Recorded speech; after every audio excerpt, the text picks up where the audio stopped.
Sometimes people go to live in a different house.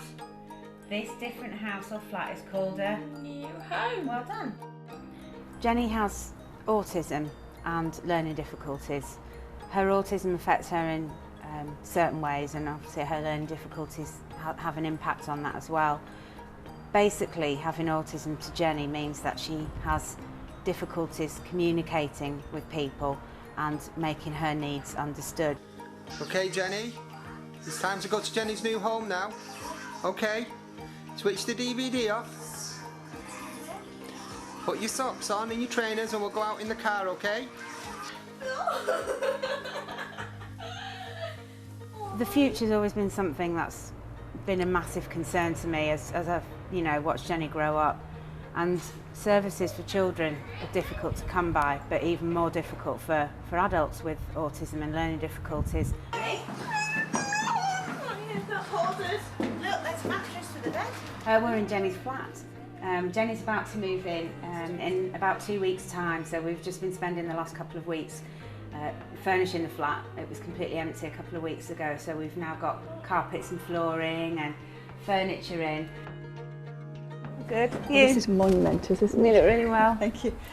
We've worked for this for such a long time, haven't we? And initially we were thinking of buying support for Jennie with her personal budget, and Jennie's still staying at home. But then for lots of reasons, this felt like a really, really good time to make this kind of move. I had to have a really big think about what I thought was best for Jennie, but also what we needed as a family. We've been caring for Jennie for 18, 19 years now, and it's been a really tough journey at times.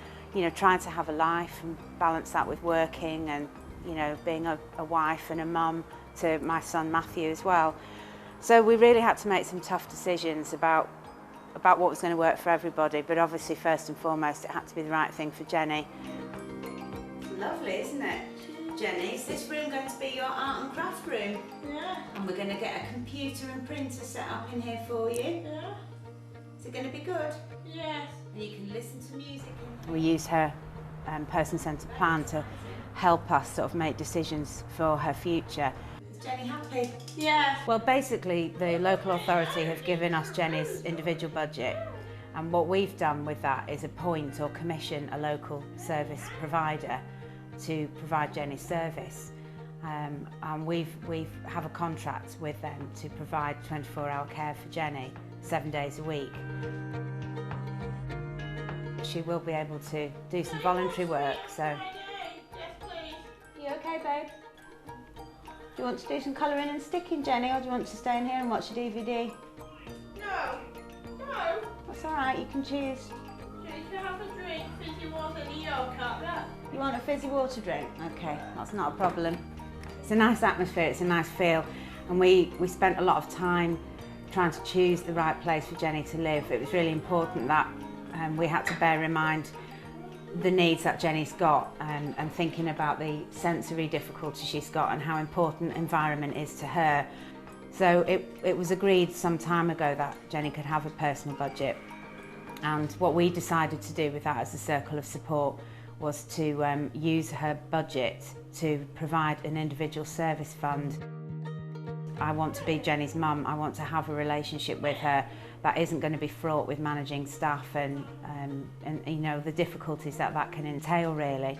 So we looked around at local providers. We looked at 4 different organisations that provide support services for people with disabilities, and they were all very good, but we actually came to choose a local provider in Stockport called Independent Options, and they provide support for people to live in their own homes, but in a very person-centred way. We've all worked together to make sure that Jennie's individual service fund is going to be a service that works for her. I feel it's the absolute right thing to do for Jennie, which is what is motivating me on, really, although it's hard because Jennie's moving on. She's my baby, in a sense. She probably wouldn't thank me for saying that. Although it's tough, it makes it easier in a sense to do what we're doing for her and to let go and see her in a flat.